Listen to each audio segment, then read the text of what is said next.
PC. ജോർജിന് ജാമ്യം കിട്ടിയിരിക്കുന്നു. ഈ മണിക്കൂറിൽ പുറത്തുവരുന്ന വളരെ പ്രധാനപ്പെട്ട വാർത്ത പി.സി. ജോർജിന് ജാമ്യം എന്നുള്ളതാണ്.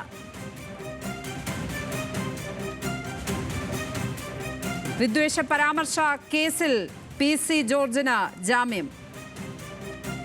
പി.സി. ജോർജിനെ റിമാൻഡ് ചെയ്യാനായിരുന്നു നേരത്തെ കോടതി ഉത്തരവുണ്ടായിരുന്നത്. എന്നാൽ പി.സി. ജോർജിന് ജാമ്യം ലഭിച്ചിരിക്കുന്നു. അദ്ദേഹം ആരോഗ്യ കാരണങ്ങളടക്കം കോടതിയിൽ ചൂണ്ടിക്കാട്ടി എന്നാണ് മനസ്സിലാക്കുന്നത്. പി.സി. ജോർജിന് ജാമ്യം അനുവദിക്കപ്പെട്ടിരിക്കുന്നു. ഗോകുൽ ചേരുകയാണ് വിവരങ്ങളുമായി. ഗോകുൽ, ഇദ്ദേഹത്തിന്റെ ആരോഗ്യ പ്രശ്നങ്ങൾ കോടതിയിൽ ചൂണ്ടിക്കാണിച്ചിരുന്നു. അത് പരിഗണിച്ചാണോ ജാമ്യം?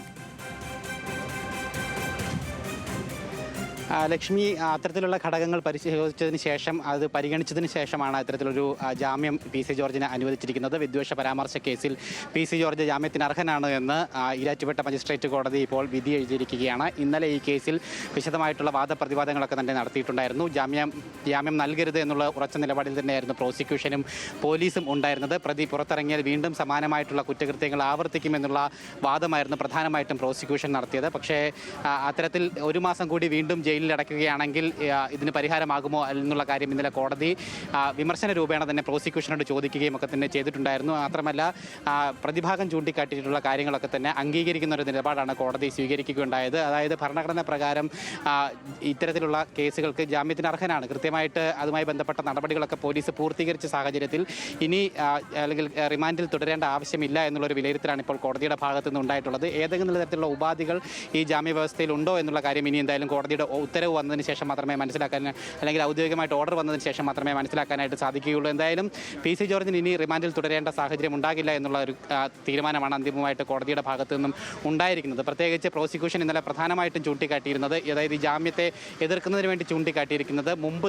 നടന്നിട്ടുള്ള കേസുകൾ, അത് സമാനമായിട്ടുള്ള കേസുകൾ തന്നെയാണ്. ഫോർട്ട് സ്റ്റേഷനിലും അതോടൊപ്പം തന്നെ പാലാരിവട്ട സ്റ്റേഷനിലടക്കം വിദ്വേഷ പരാമർശവുമായി ബന്ധപ്പെട്ടിട്ടുള്ള കേസുകൾ നിലനിൽക്കുന്നുണ്ട്. കുറ്റകൃത്യങ്ങളുടെ ഒരു പരമ്പര തന്നെയാണ് പി.സി. ജോർജിൻ്റെ ഭാഗത്തു നിന്നും ഉണ്ടായിരിക്കൊണ്ടിരിക്കുന്നത് എന്നുള്ള കാര്യങ്ങളൊക്കെയാണ് പ്രധാനമായിട്ടും പ്രോസിക്യൂഷൻ കോടതിയെ അറിയിക്കുകയുണ്ടായത്. എന്തായാലും ആ കാര്യങ്ങളൊന്നും തന്നെ കോടതി മുഖവിലക്കെടുത്തില്ല എന്ന് വേണം നമുക്ക് മനസ്സിലാക്കേണ്ടിയിരിക്കുന്നത്. പ്രത്യേകിച്ച് അല്ലെങ്കിൽ പ്രതിഭാഗം അതിനെ ഖണ്ഡിക്കുന്നതിന് വേണ്ടി, അതായത് മുമ്പ് ഇത്തരത്തിൽ കേസുകൾ ഉണ്ടായിരുന്നെങ്കിൽ കൂടിയിട്ടും അതൊക്കെ ഒരു രാഷ്ട്രീയ നേതാവ് എന്നുള്ള നിലയിൽ സാധാരണമായിട്ടുള്ള കേസുകളാണ്. ഇന്ത്യയിൽ ഇത്തരത്തിൽ കേസുകൾ ഉണ്ടാകാതിരിക്കുന്ന രാഷ്ട്രീയ നേതാക്കൾ തന്നെ ഉണ്ടാകാറില്ല എന്നുള്ളതാണ് പ്രധാനമായിട്ടും പ്രതിഭാഗം ചൂണ്ടിക്കാണിച്ചത്. അതായത് രാഷ്ട്രീയ നേതാക്കളായ ഇത്തരത്തിൽ പ്രസംഗങ്ങളുടെ പേരിലൊക്കെ തന്നെ കേസുകൾ ഉണ്ടാകുന്നത് സാധാരണമായിട്ടുള്ള കാര്യമാണ്. അത് ഇത്തരത്തിൽ തന്നെയാണ്. കോട്ടയം മുൻ ജില്ലാ പ്രസിഡന്റ് എൻ ഹരി ടെലിഫോൺ ലൈനിൽ ചേരുന്നു. Shri N Hari, P C. ജോർജിന് ജാമ്യം അനുവദിക്കപ്പെട്ടിരിക്കുന്നു. അതെ, സ്വാഭാവികമായും അറിയാമായിരുന്നു ഈ കേരള സമൂഹത്തില് നിലനിൽക്കുന്ന കേസുകളും ഇനിയിപ്പോ വരുന്ന ചാർജ് ചെയ്യപ്പെടുന്ന ഇനിയിപ്പോ ഈ കോടതിയുടെ മുമ്പിലേക്ക് അല്ലെങ്കിൽ ഈ പോലീസിലേക്ക് ഇനി പലരും കൊടുക്കപ്പെടുന്ന അല്ലെങ്കിൽ ഈ പറഞ്ഞിട്ടുള്ള കാര്യം നമ്മൾ ഈ കോടതിയുടെ മുമ്പിലേക്ക് പലതും വരാനായിട്ടുള്ള ഒരു സാധ്യതയാണുള്ളത്. ഏതൊക്കെ കേസെടുക്കുമെന്ന് നമുക്കിനി നോക്കാം. അതാണ് ഒന്നാമത്തെ കാര്യം. രണ്ടാമത്തെ അദ്ദേഹത്തിന് നാക്കില്ല. അത് അവസാന സമയത്ത് അദ്ദേഹം തന്നെ പറഞ്ഞിട്ടും വളരെ വലിയ രീതിയിലുള്ള എന്തോ വലിയ അപരാധം കൊടുത്ത് 5 തവണ 6 തവണയൊക്കെയാണ്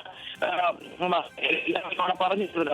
2 തവണയാണ് അദ്ദേഹത്തിന് കോടതിയിൽ നിന്ന് ഇത്തരത്തിലുള്ള ശകാരം ഉണ്ടായിട്ടുള്ളത്. പക്ഷേ നിരവധി നേരത്തെ പറഞ്ഞിട്ടുണ്ട്, നിരവധി അനവധിയായ ആളുകൾ CPM-ന്റെയും അതുപോലെ തന്നെ മറ്റ് മതവിഭാഗങ്ങളെയും ഒക്കെ ചെയ്ത മതപണ്ഡിതന്മാരടക്കം ഇപ്പോഴും പറഞ്ഞുകൊണ്ടിരിക്കുന്നതായിട്ടുള്ള കാര്യങ്ങളെല്ലാം വിസ്മരിച്ചുകൊണ്ട് ഏകപക്ഷീയമായ നിലയിലേക്ക് പോകുന്ന ഒരു കാര്യത്തിലായതുകൊണ്ടാണ് ഇത്തരത്തിൽ നിൽക്കുന്നത്.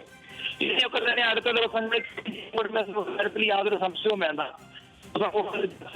എന്നുള്ളത് തന്നെയാണ് പറയാനുള്ളത്. നന്ദി ശ്രീ എൻ ഹരി, താങ്കളുടെ നിലപാട് വ്യക്തമാണ്. പി.സി. ജോർജിന് ജാമ്യം അനുവദിച്ചിരിക്കുകയാണ്. വിദ്വേഷ പരാമർശ കേസിലാണ് പി.സി. ജോർജിന് ഇപ്പോൾ ഈരാറ്റുപേട്ട മജിസ്ട്രേറ്റ് കോടതി ജാമ്യം അനുവദിച്ചിരിക്കുന്നത്. ഗോകുൽ തുടരുന്നുണ്ട്. ഗോകുൽ, സമാനമായ കുറ്റകൃത്യങ്ങൾ ആവർത്തിച്ചിട്ടുണ്ട് പി.സി. ജോർജ് എന്നുള്ളതാണ് കോടതിയിൽ ചൂണ്ടിക്കാണിച്ചത് പ്രോസിക്യൂഷൻ. പക്ഷേ അത് വാദങ്ങൾ കോടതി അംഗീകരിക്കുകയായിരുന്നില്ലേ? എന്തൊക്കെയാണ് ആ കാര്യങ്ങൾ ചൂണ്ടിക്കാട്ടിയപ്പോൾ കോടതിയുടെ പരാമർശങ്ങൾ എന്തൊക്കെയായിരുന്നു?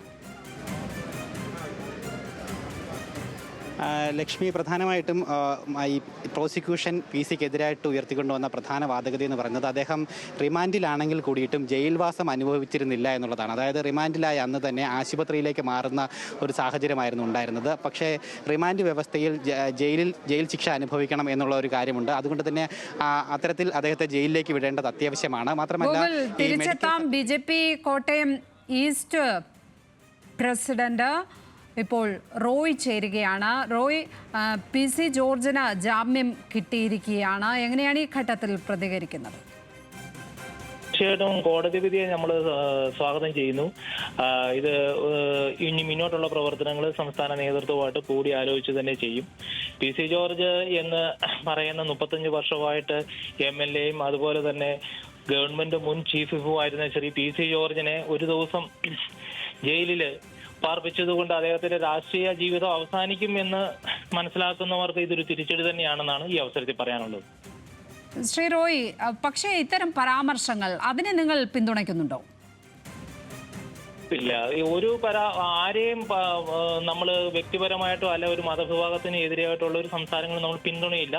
അതുകൊണ്ടാണ് നമ്മൾ ആദ്യമേ തന്നെ പറഞ്ഞ കോടതി വിധിയെ നമ്മൾ പരിപൂർണമായിട്ട് മാനിക്കുന്നു.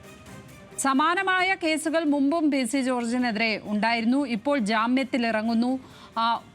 അദ്ദേഹത്തിൻ്റെ രാഷ്ട്രീയ ജീവിതത്തിൽ ഇനിയും ഇത്തരം പരാമർശങ്ങൾ ഉണ്ടാകുവാനുള്ള ഒരു സാധ്യത അത് നിങ്ങൾ മുന്നിൽ കാണുന്നുണ്ടോ? നമുക്ക് എല്ലാവർക്കും അറിയാവുന്നതാണ്, ചാനൽ ചർച്ചയുടെ ഇടയിൽ അദ്ദേഹത്തെ പ്രകോപിപ്പിക്കുന്ന രീതിയിൽ മറ്റുള്ളവർ സംസാരിച്ചു കഴിഞ്ഞപ്പോൾ അദ്ദേഹത്തിന്റെ രീതി അനുസരിച്ച് സംസാരിച്ചു. അത് തെറ്റെന്ന് മനസ്സിലായപ്പോൾ അദ്ദേഹം നിരുപാധികം ക്ഷമയും പറഞ്ഞു ആ കാര്യത്തിൽ. ഇതിനു മുമ്പ് PC ജോർജ് പറഞ്ഞു കഴിഞ്ഞാൽ അത് തെറ്റ്, മറ്റു ആൾക്കാർ പറഞ്ഞാൽ അത് തെറ്റില്ല എന്നൊരു നിലപാടെടുക്കുന്നത് അത് ഒരു ഇരട്ടത്താപ്പ് നയമാണെന്നാണ് നമുക്ക് പറയാനുള്ളത്. നന്ദി ശ്രീ റോയ് ഘട്ടത്തിൽ പ്രതികരിച്ചതിന്. ഗോകുൽ,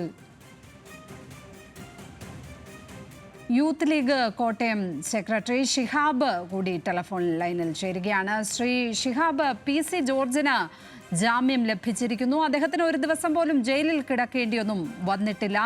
അദ്ദേഹത്തിന് ജാമ്യം, അദ്ദേഹത്തിൻ്റെ ആരോഗ്യ പ്രശ്നങ്ങൾ ചൂണ്ടിക്കാട്ടിയപ്പോഴാണ് കോടതി ജാമ്യം അനുവദിച്ചിരിക്കുന്നത്.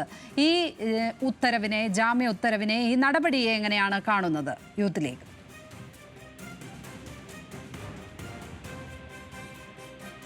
തൃപ്തിയോ അല്ലെങ്കിൽ എതിരഭിപ്രായമൊന്നുമില്ല. PC ജോർജ് തെറ്റുകാരനാണ് എന്ന് ഇവിടുത്തെ നിയമവ്യവസ്ഥയും സമൂഹത്തിനെയും ബോധ്യപ്പെടുത്തുക എന്നുള്ളതായിരുന്നു നമ്മുടെ ലക്ഷ്യം. അതേതായാലും നമ്മുടെ ആ നീക്കം ഫലവത്തായി, അതിൽ വിജയം കണ്ടു. അത് കോടതിക്കും ഇവിടുത്തെ സമൂഹത്തിനും PC ജോർജ് തെറ്റുകാരനാണെന്ന് ബോധ്യപ്പെട്ടത് കൊണ്ടാണ് നിയമവ്യവസ്ഥ അദ്ദേഹത്തെ 14 ദിവസത്തേക്ക് റിമാൻഡ് ചെയ്ത് ജയിലിലേക്ക് അയച്ചത്. അദ്ദേഹം ജയിലിലെത്തിയില്ല, ഹോസ്പിറ്റലിലാണ് താമസിച്ചത് എന്നുള്ളതൊക്കെയാണ്. പക്ഷേ അദ്ദേഹത്തിന് ഉണ്ടായ അദ്ദേഹത്തിന്റെ അസുഖങ്ങൾ കാരണം അല്ലെങ്കിൽ ആരോഗ്യ പ്രശ്നങ്ങൾ കാരണമായിരിക്കും അദ്ദേഹത്തെ ഹോസ്പിറ്റലിലേക്ക് ആക്കിയത്. അത് നിയമവ്യവസ്ഥയെ ചെയ്യുന്ന കാര്യങ്ങൾ നമ്മൾ പൂർണ്ണമായും അംഗീകരിക്കുന്നു. അദ്ദേഹത്തിന് സ്വാഭാവികമായും ആരോഗ്യ പ്രശ്നങ്ങളുള്ള ആളാണ് എന്ന് നേരത്തെ കോടതിയെ ബോധിപ്പിച്ചിരുന്നു. അതുകൊണ്ടായിരിക്കും അദ്ദേഹം ഹോസ്പിറ്റലിൽ തന്നെ കഴിഞ്ഞിരുന്നത്. ഏതായാലും അദ്ദേഹത്തിന് തെറ്റുകാരനാണെന്ന് ബോധ്യപ്പെടുത്താൻ കഴിഞ്ഞു എന്നുള്ളതാണ് ഞങ്ങളുടെ വിജയം. അതിൽ ഞങ്ങൾ പൂർണ്ണ തൃപ്തരാണ്. ശരി, നന്ദി ശ്രീ ഷിഹാബ്. PC ജോർജിന് ജാമ്യം കിട്ടിയിരിക്കുന്നു. വിശദാംശങ്ങൾ നൽകുകയായിരുന്നു ഗോകുൽ രമേശ്.